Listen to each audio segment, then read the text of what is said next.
안녕하세요. 맞춤 풍수의 백호진 박사입니다. 오행에 따른 산의 특징과 관련된 그림과 사진 그리고 사례를 들어서 설명해 보도록 하겠습니다. 이번 시간에는 풍수의 기본인 오행과 관련해서 산을 보는 방법과 실제 생활에서 어떻게 활용되고 있는지에 대해서 알아보겠습니다. 풍수에서의 산은 일반적인 산과 다르게 적용하는데 평지의 경우라도 1cm라도 높으면 산으로 보고 1cm라도 낮으면 물로 봅니다. 그러면 오행에 따른 산의 특징을 알아보고 산의 기운에 따라서 나타나는 독특한 현상으로 학자나 부자 그리고 예술가나 문인, 장군 또는 종교인들이 집중적으로 배출되는 사례가 있어서 오행에 따른 산의 특징과 관련된 그림과 사진 그리고 사례를 들어서 설명해 보도록 하겠습니다. 목산의 산의 특징으로는 산의 전체적인 모양이 가로보다는 위로 길쭉한 느낌이 드는 나무와 같은 형태를 띠고 있어서 산 정상부가 꽃봉오리 모양을 이룬 산을 말하며 우리나라 산에서 많이 나타나고 있습니다. 끝이 부처럼 뾰족하면 운필봉이라고 하고 둥근 모양이 작으면 선녀인 옥녀봉이라고 하고 크면은 대부분 장군봉이라고 합니다. 이 같은 목산의 기운을 받는 산 아래에 있거나 늘 바라보고 있으면 학문을 숭상하거나 고급 공무원들이 많이 배출된다고 하죠. 목산의 사례로는 춘천 서면의 박사마을과 전북 임실군 삼계면 박사골 그리고 경북 영양군 주실마을이 우리나라 3대 박사마을입니다. 춘천시 서면 방동리의 경우는 농촌마을이지만 박사마을이라고 불리고 있는 이유는 우리나라에서 단위 인구당 박사가 가장 많이 배출되었기 때문이죠. 1600세대에 4000명 정도가 사는 마을이지만 지금까지 184명의 박사가 나왔습니다. 춘천 박사마을에서는 재미난 이야기가 전해지는데 옛날에는 마을 앞을 지날 때는 반드시 말에서 내려서 걸었다고 합니다. 그 이유는 말에서 내리지 않으면 말이 움직이지 않았다는 거죠. 그래서 마을 분들은 우리 마을에 신령한 기운이 흐르고 있는 곳이라는 인식이 강합니다. 박사들이 많이 졸업한 금산초등학교 뒤편 큰 길가에는 99년도에 마을 사람들이 뜻을 모아서 세운 박사 선양탑이 있는데 마을 수호산인 목산이 이렇게도 많은 박사를 배출한 것입니다. 다음은 화산으로, 화산은 말 그대로 불꽃 모양의 산이고 산의 정상부가 두 개의 산이 뾰족한 봉우리로 이루어져 있으면서 마치 나무가 불이 탈 때 나타나는 불꽃의 형태를 닮았고 수탉의 벼슬과 같은 모습을 연상하시면 되고 일반적으로는 옆으로 길게 이어진 모습입니다. 이런 화산의 기운을 받으면 화산의 기운이 하늘로 높이 폭발하는 기운으로 화산의 지세에서는 화재가 염려되고 종교인이나 예술가가 배출됩니다.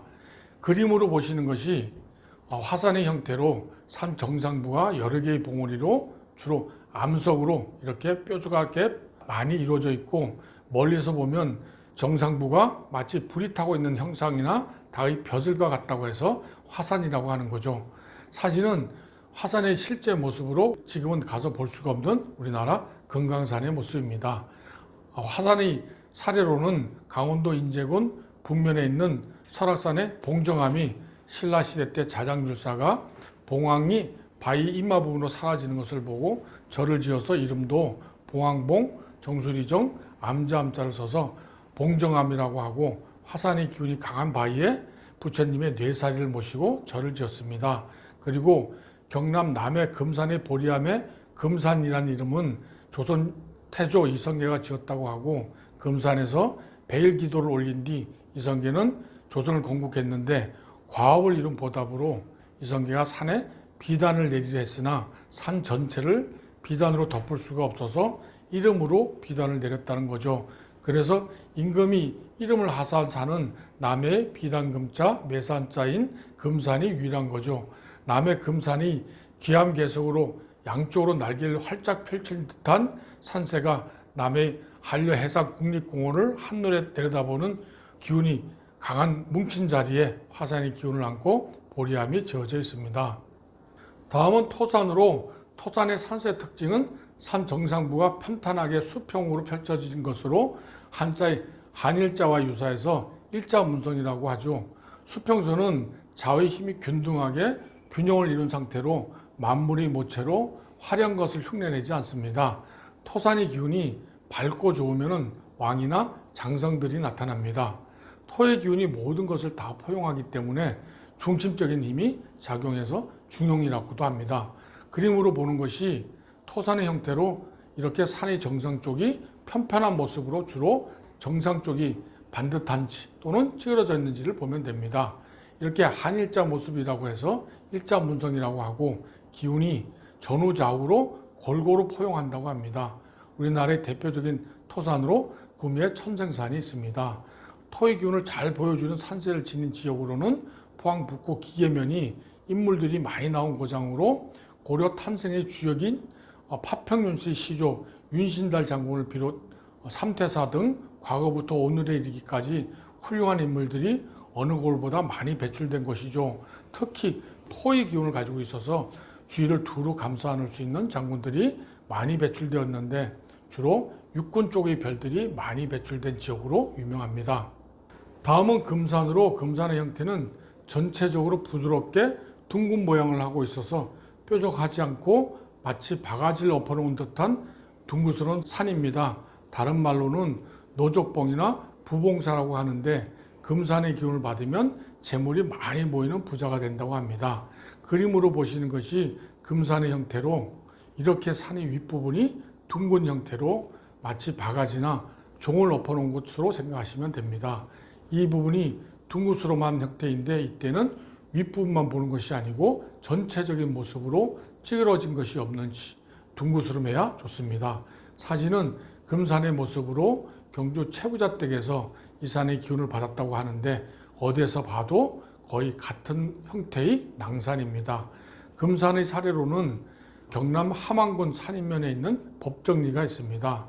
부봉마을이라고 해서 북쪽의 산 형태가 마치 가마솥을 엎어놓은 것과 같다고 해서 가매봉이라고 하고 산을 가마 또는 솥을 의미하는 가마부자를 써서 솥을 닮은 봉이라고 해서 부봉이라고 하는 거죠.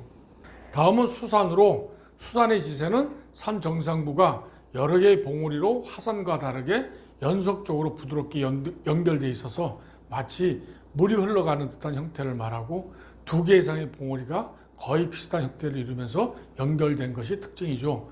수산의 기운을 받으면 물처럼 높은 곳에서 낮은 곳으로 흐르듯이 겸손하고 청렴해서 학자나 예술적 재능이 나타난다고 합니다.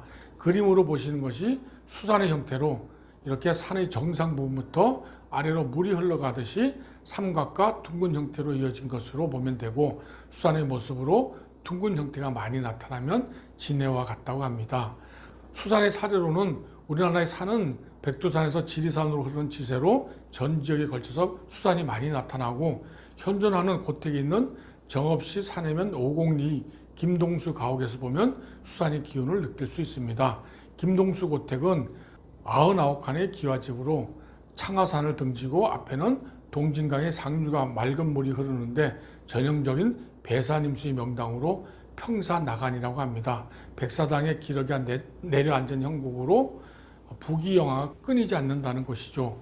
이것은 6대조 때 터를 잡고 집을 짓기 시작해서 11년 만인 정조 8년에 완공한 집으로 집을 지을 당시부터 집이 명당이라는 믿음이 깊었습니다.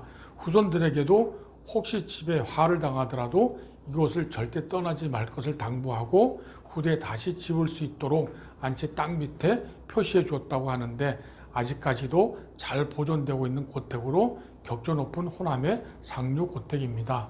지금까지 오행으로 본 산에 따라서 어떻게 다른지 또는 우리 선조들은 산을 어떻게 해석하고 일상생활을 하였는지를 알아보았습니다. 현대에서도 실생활에 자연의 이치를 잘 알고 자연에 역행하지 않고 순응하는 자세로 생활한다면 복받고 행복하고 건강한 생활을 하실 수 있을 것입니다. 고맙습니다. 궁금한 점이 있거나 잘 모르는 부분이 있으면 댓글이나 메일을 주시면 성실하게 상담해 드리도록 하겠습니다. 좋아요와 구독을 부탁드립니다. 감사합니다.